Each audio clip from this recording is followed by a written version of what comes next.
Good morning, good afternoon, good evening, wherever you are in the world. Thank you for joining me for this week's edition of the SMIE Consulting Midweek Roundup. I'm your host, Marty Bennett, and this week on the Roundup, we're going to be covering 3 questions we've been hearing from international educators over the past few days. And as we get into the questions today, as we do each week, those of you who are familiar with the Roundup know that we take our questions from our newsletter, all the SMIE news fit to share, that comes out on Monday mornings at 9 a.m. Eastern if you're subscribing to our newsletter. And I put the link to our website from the smieconsulting.org/subscribe.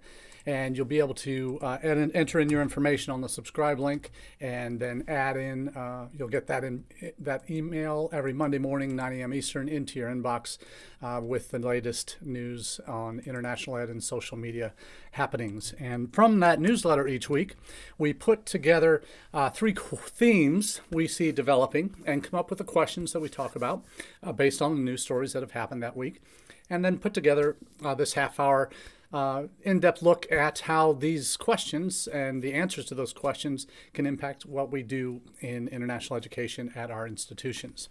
So as we do each week, I want to say a special shout out to those watching live on Facebook, LinkedIn, YouTube, or Twitter, and then those of you who are catching on repeat on either any of those channels or listening to our audio-only podcast version of the Roundup. So thanks so much for making us a part of your weekly international edification. So I've just gotten back from the API conference in Bangkok, Thailand last week, and also had a trip to Vietnam for UNLV and attending API for UNLV as well. And part of that trip involved a lot of conversations about preparations for students upon arrival. We had a great event that was sponsored by the U.S. Embassy in Thailand, where we met with other Thai university colleagues that were looking for partnerships. But in one of the sessions that we had, which I think was very valuable in terms of helping to educate myself on what the kinds of issues that Thai students that might be coming to the United States are facing. So we're having conversations with our peers, other folks in international education responsible for partnerships and recruitment, and having the conversations about what are the kinds of questions. We had a group activity where we had questions that we had to answer, like what are some of the things that you want to include to tell students before they go to study in another country. So this got me thinking, and an article from Karen Fisher from the Chronicle touched on this very topic, and that's the issue of pre-departure orientations. And the question is, do pre-departure orientations make a difference? And there are various versions of what a pre-departure orientation is, right? So we have those that are done by institutions who have recruited students in a particular country, admitted them, issued them documents, and for them to travel abroad to get the visas first, and then travel abroad to come to study on your campus. So that's one type of orientation where you're doing something for students before they arrive. And even before the pandemic, many universities were doing either a series of webinars over the course of the summer months, touching on different topics that related to their arrival, what they needed to do to prepare academically, getting the records together, what to pack, immunizations, all the different things they need to bring with them, those types of pre-departure questions. And then there's those institutions that have created courses. And Karen Fisher in her article mentions in particular a pre-departure course from Syracuse University called Catapult, an online course that students take. And she references one student who's now into her second semester of her junior year who still remembers that course and refers back to it, and about how well that course helped prepare her for the very, very significant differences she was going to experience when she got to campus. And many colleges do these courses. Now the question is, we're asking, do pre-departure orientations make a difference? And the question is, it depends, as it does with almost everything else about U.S. higher education. Depends on the university, depends on the course, depends on the content, depends on when it's offered, how it's delivered, and the results and follow-up that's done by institutions to make sure that that content is understood and hopefully refined and made more clear for future students. So that's one type of orientation, pre-departure orientation that happens. What we've done at UNLV for the past couple of years is we've had an online course that we've created, and for those students who we've issued I-20s to back in the beginning of April, May, up through middle of May, end of May, that we've sent those I-20s to, and that they've confirmed that they're planning to attend, we'll send this link to this course to them. And then they follow through the different modules and then get all the information they need about registration, about what to bring, about health insurance, about academic records, again, academic dishonesty, and those kind of other concepts that we talk about during orientation once they arrive. But again, it's important when we're dealing with international students the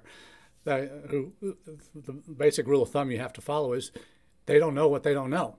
And it's incumbent upon us as institutions to explain to every student who's coming in what they need to prepare for and what they need to bring with them, and what life will be like for them in the college classroom. And it shouldn't just be once they arrive. We should be doing this before they arrive, and then hopefully when they get to campus, you reinforce those key messages through the orientation program, the in-person on-campus orientation.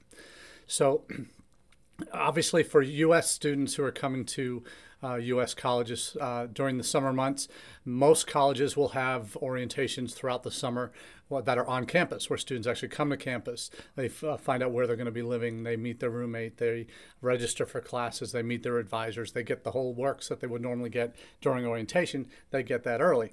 And that's an advantage. That's what a lot of institutions have done to prevent what they've called summer melt over the summer months, to prevent those that have committed in May, by May 1st, the old traditional deposit date, national decision day, to prevent them from leaving, keeping them engaged throughout that summer time when they could be potentially poached by other institutions, or they make decisions, students make decisions, or families make decisions to go elsewhere. So the pre-departure orientation piece is, I think, if done well, can really make the difference in helping that incoming student adjust to their new life and the expectations of that new life, and helping them to mentally and psychologically and socially prepare for what it's going to be like for them. So absolutely, they can make a difference. They can make a difference. Do they? Again, that's the it depends argument. And Karen's article makes clear a lot of the kinds of things that we talked about when we were having our workshop with these Thai universities. In asking several of them about what they do in terms of a pre-departure orientation for their students, it seemed to be fairly minimal. From the 4 or 5 that I had at my table that were answering what they're doing for students, and a lot of it was pro forma, kind of who you need to check in with, which obviously makes a lot of sense, and yes, you need to know who those people are. But it was an institution that was doing this for their students that were going abroad. So that's a different kind of pre-departure orientation, and that's more for study abroad students that might be leaving your school to go overseas. So there's a lot of different ways when we talk about pre-departure. We want to make sure we're defining our terms. But we talked about if they were sending their students to us, these are the kind of things we would hope they would cover to help prepare them for what we talk about. And oftentimes those pre-departures can be done in conjunction with the receiving institution. And oftentimes we see this happening with our colleagues at Education USA. They do pre-departure orientations as a regular part of their programming for the students that they're advising. And students that come in at different points during the college admissions cycle, either undergraduate or graduate, they oftentimes are looking for those opportunities to connect with students from their own country that are going to the U.S. before they leave. And at USA orientations, pre-departure orientations are a great way to supplement what you're already doing as an institution. Because as much as we hope to cover all the different facets of transitioning from overseas to the United States as an incoming university student, as much as we try and cover everything, there's no way we can cover it all. And when I say cover it all, an important piece of that transition for students is their cultural transition. What's going to be so dramatically different for them as a student from X country going to the United States? So that's where our colleagues at Education USA do an absolutely amazing job, and they have returning advisees that have been are in the United States talking about their experiences, what some of the biggest challenges they had in their first semester about life on campus, and what they forgot to bring that they should have brought, what they brought that they didn't need, the kinds of people that they needed to meet and they should have met that they didn't. So kind of giving you their lessons learned from their experiences. So those returning student experiences are absolutely fantastic to help prepare those students about to engage on that journey to the U.S., to go through immigration and customs, to know what to expect when they meet a CBP officer and present their passport and I-20s and other documents. Those are the kinds of things that any additional advance notice or advanced information that we can provide to incoming students can help prepare them mentally, physically, socially, culturally for what they're about to experience is for the best. And that's why I think pre-departure orientations can be so vital to what we expect from them once they arrive. Because if we haven't done all that preparatory work, if they didn't go to an EdUSA orientation, if you didn't advise your admitted students to go to EdUSA orientations to get at least something, if they weren't going to be doing your pre-departure, if you didn't have anything, at least get them to go to an EdUSA one. But if you don't do any of that prep work, and you get them to campus, and all of a sudden you expect them to absorb everything you throw at them in a 48-hour period and remember it and apply it successfully when they're jet lagged, when they're learning a second, third, fourth, or fifth language in English in the United States. They're learning campus slang. They're trying to find their way around. They're just running on adrenaline when they get off the plane and they get to campus. So they might absorb only 10% of what they're hearing during orientation. So if that's the only time that they're hearing that information. But if you've laid a foundation properly over the summer months and have reinforced those messages repeatedly during your messaging to them throughout that summer period, then they get to campus with at least an idea of what to expect. And whether they absorbed it all beforehand or believed it all, that's another question entirely, but that's completely out of your control. But at least you've made the effort, and then you can rely on that. Obviously, you want to do follow-ups and find out what could we have done better in the messaging beforehand. Was it not at the right time, or was it too much, or did it not make sense, or was the format wrong, whatever. You need to do the follow-up, of course. But if you're not already making that effort to connect with them before they arrive, those are missed opportunities to make sure that you're preparing your students, incoming students, your newest students, from potentially some of your most vulnerable students for success if you do it right. And that requires a lot of effort. And it's not an overnight success thing. It's something that requires some serious planning, some little trial and error. But if you're not making the effort, then it's a missed opportunity, and one that can backfire on you if that student comes and isn't prepared and doesn't absorb things during orientation and then runs into trouble right away. So there's a whole range of issues you could talk about and should talk about in your pre-departure to help, again, minimize that impact of concentrating so much information into that orientation program once they first arrive on campus. Because we all know how frustrating that can be when you have a sea of students in an auditorium that you're trying to convey the importance of immigration regulations or health insurance policies or academic integrity issues. These are things that if it's the first time they're hearing that, and that's the most important thing that they need to absorb and take on board, if their eyes are glazed over or they're dozing off because they're jet lagged, those are opportunities. If that's the only time they're hearing it, then something's been missed along the way. and that's up to you as individual universities and international offices to make sure, whether you're all in one office for international, where you have everything from recruitment, admissions, orientation, advising, programming, all the way through to alumni status. If you're in that office, then there should be no excuses for lack of communication but to your prospective students throughout that journey, a most important journey before they arrive on campus. If you're in segmented offices on campus, that separate grad and undergrad admissions offices, separate international student orientation office and programming office and services office, then there needs to be obviously communication between the different units that are involved, coordination on messaging and who's sending what and when the handoff occurs, and how different offices can reinforce the messages that they should and should be hearing throughout those critical summer months before they arrive. So absolutely, pre-departure orientations make a difference if they're done right. Let's move on to our second question of the day. And this is one we've seen developing for several years, but we're talking about it in the context of how important are international students in our different countries to meeting labor market needs.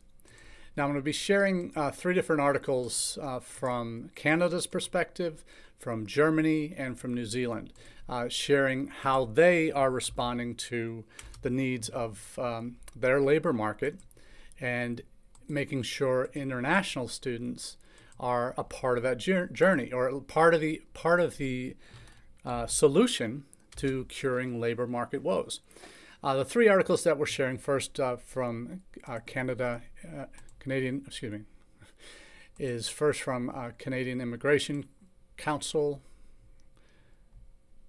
News, and they make clear that it's an article about the PGWP, postgraduate work permits, so that what percentage of students, international students studying in Canada, are using their postgraduate work permission or work permits to extend their stay in Canada in order to work and build a life in the country. So this article is from March 7th, about a week and a bit ago, and it contains a lot of stats from 2022 that captures data up through 2018. So this is pre-pandemic data, but which is only going to accelerate, I think, in terms of the numbers that we're going to see.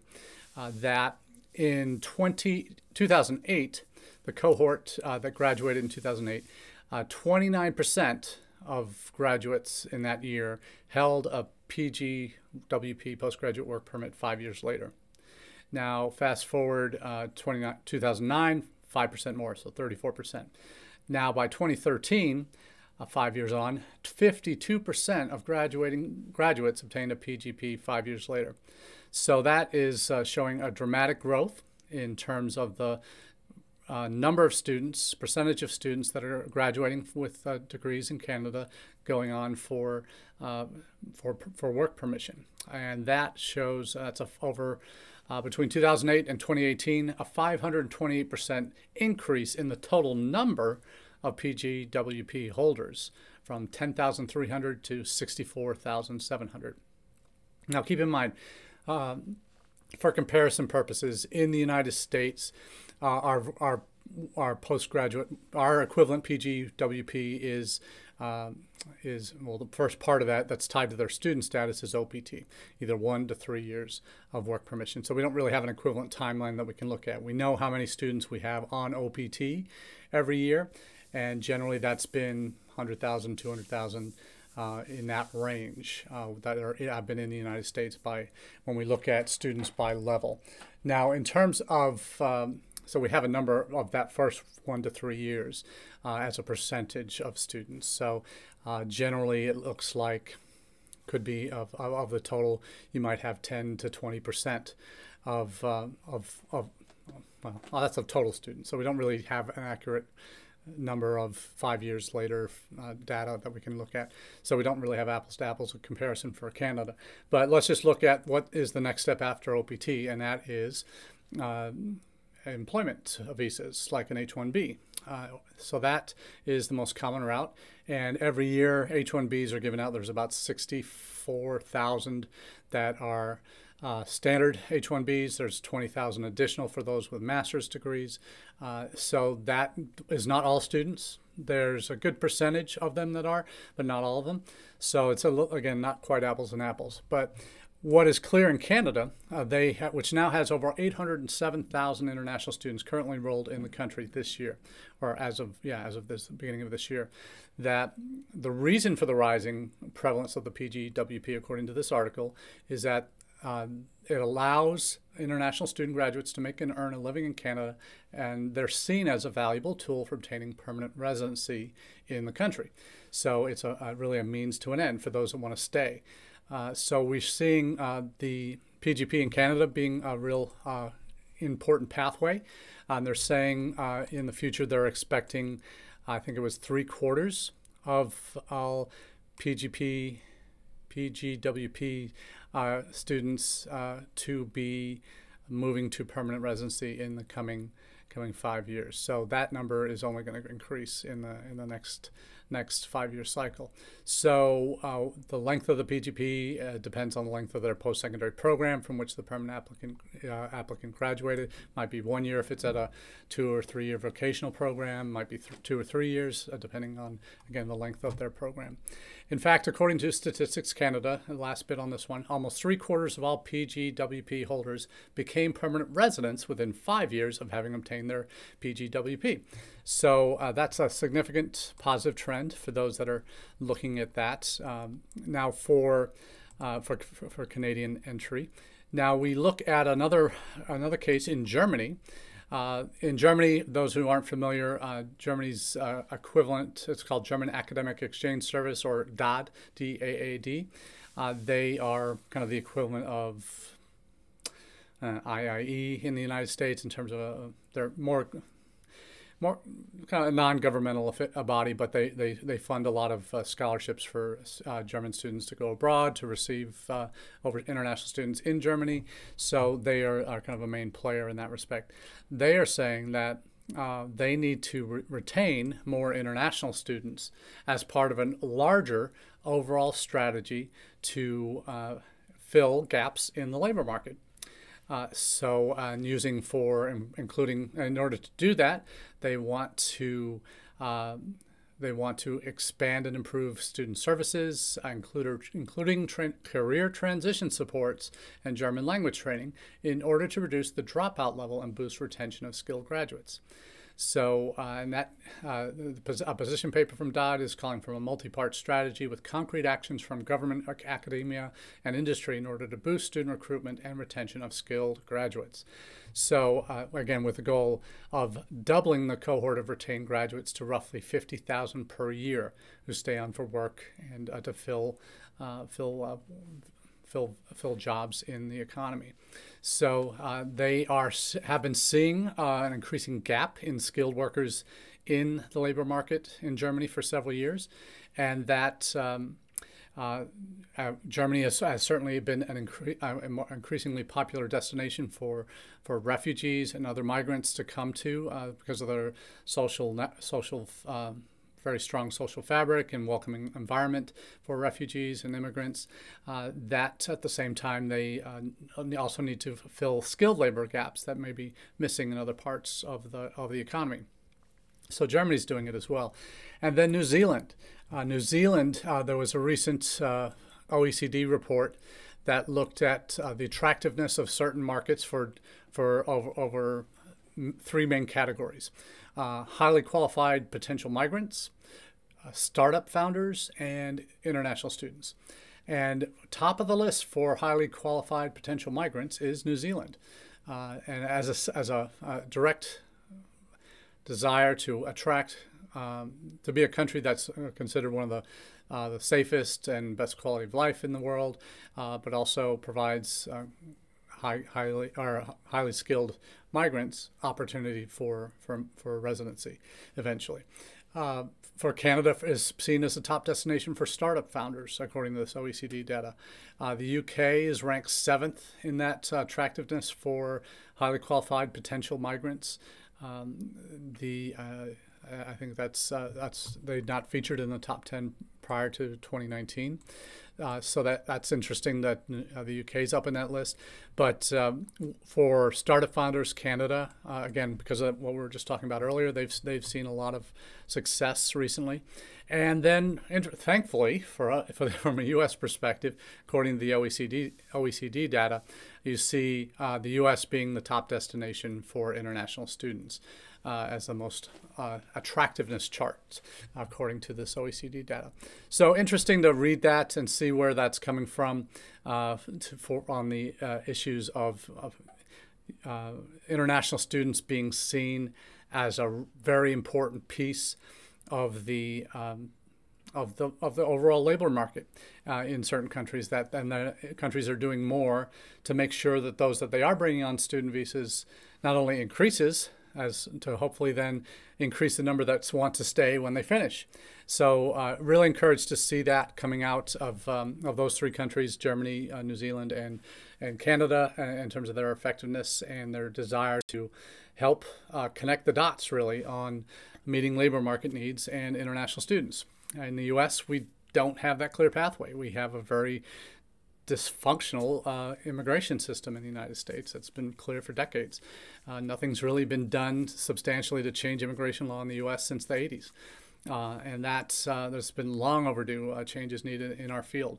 In my entire professional career, there haven't been substantial changes to our immigration system, not just for students, but for overall, to streamline processes and to make pathways clearer and to provide greater range of options for those that wish to emigrate here for study, work, or other means or other ways. So it's interesting to see as we progress through this next step in understanding the wider world we live in and how different countries, economic situations, labor market circumstances are directly influencing national policy, and actually having a national policy that's connected, international education policy that's connected to a labor force policy and economic policy in that country. So it's very interesting to see what's going on in other countries. A lot of us in the U.S. who've been in the industry more than a minute look on with some degree of envy for what other countries are able to do and how quickly they're able to move. Another story we're featuring this next week in our newsletter is how Canada is adding the length of time students can work. Australia has been doing similar things as well after they're done with their studies. So we'll see where it progresses to next, but we have a lot of options here, or examples, I should say, of how other countries are really making the effort to change the way their economies are set up, their immigration systems are set up to use and allow for international students to stay and work. So we'll certainly keep our eyes posted on that. Now, last question of the day is a little bit of a funny one. It's a couple of stories wrapped around this, and one of which is what's your favorite international travel story? There's some travel. Always good to keep up to date with visa requirements in different countries, and we had two notices this week. One from China that has been seen as a very welcome one for those that look to go recruit in China. That now they've reinstated any 10-year multi-entry visas for those that were looking to go to China to recruit students. So that's encouraging for those who are looking to get back in. They had been suspended during COVID, so now they're starting to issue them again or recognize them if they were already granted. And then we have on the other side Brazil. Since 2018, in 2019 they were seeing declining pre-COVID, seeing declining numbers of visitors from key Western nations, Canada, U.S., Australia, U.K., I think, were included in that mix, and that they removed the visa requirements. So from 2018 or 19, there wasn't a visa requirement to enter Brazil, and they were hoping that would boost tourist numbers. But then again, the pandemic hit, and they didn't see an increase in tourist numbers. They've now made the decision to reinstate visa requirements starting, I think, later this summer. So those travel stories, travel requirements are important to keep your eyes on. And there's a couple of funny things here. Not funny. One is informational and probably will have some humor in it. The Pi News, for those who follow that, they have started a new podcast, Tales from the Departure Lounge, that initially started with some first five episodes were for UK-based folks and their travel stories, their favorite travel stories, and what they forgot to pack, favorite books they like to bring when they travel, all those kind of things. So I definitely recommend that. It's called Tales from the Departure Lounge if you're looking for another podcast to wrap your head around that will have some funny travel stories, I'm sure. But one I'll have to share personally, and I'll sign off with this one today. I just, as I mentioned at the top, I just got back from a trip to Vietnam and Thailand. I'd been to Vietnam 7 years ago now, and one of my last trips for a previous institution. And I didn't need a visa to get into Vietnam. I didn't think at the time. But I get to the airport, and I was using that same logic. I get to the airport and trying to check in at the counter, and ticket counter person asked me where my visa is for Vietnam, and I said, "Oh, I didn't need one last time I was there. Why do I need one now?" She said, "Well, maybe COVID happened." So I pull up my phone, and I see, oh my goodness, I need a visa for entering into Vietnam. Granted, my flight's leaving in 2 hours. So I look, and there's two options. There's a visa on arrival, but you have to do it at least 4 days in advance, so that's out. And another one was e-visa. So it's about 9 o'clock in the morning when I get to the airport in Detroit, getting ready for my flight. And I find a number to call, and it's a number in Vietnam. So I go sit down for a minute, gather myself, pray someone answers the phone. Someone answered the phone. It's after 10 o'clock at night in Vietnam. And I said, "I'm at the airport now. I am leaving my flight leaves in 2 hours, and I don't have a visa. I've done the application for an e-visa. I filled it out before I called." And he said, "Yeah, okay, I see it's come in." But the thing is, he answered the phone at 10 o'clock at night. It was like, oh my gosh, I'm so lucky. God is looking out for me today. So he said, I said, "I need to leave in 2 hours, get on a plane in 2 hours to come to you in Vietnam. Is it possible to get an e-visa in that time?" And he said, "Give me 10 minutes and I will email you back a decision." And he'd found my application, so that was good, that I'd filed. Paid the application through PayPal and got that done. Then he emails back within 10 minutes, and he says, "Yes, we can do it." And I'm going, "Oh, thank you, Lord." So he says, "Oh, just fill out this expedite link. You got to pay an additional fee to expedite." And by this time, I'm going, "I will do it no matter what." It's so important. I need to be in Vietnam in less than 24 hours. So I paid the fee. And then within 5 more minutes, he emailed me a visa letter that I could present to the ticket counter to get my bags checked, and got to the ticket to the gate and was able to get on the plane. So long story short, I'm rusty. I hadn't gone anywhere that required a visa in a while. So I'm very, very blessed that I was able to get on that plane, and I had someone in Vietnam that picked up a phone at 10 o'clock at night there. But yeah, there's a lot more funny stories down the road, and hopefully get a chance to share some of those with you in person down the road. But that's all we have for you this week on the Midweek Roundup. But wish you the very best, and make sure your passports are up to date, and that you have all the visas you need for your next trip before you go. Until next time, have a great day. Cheers.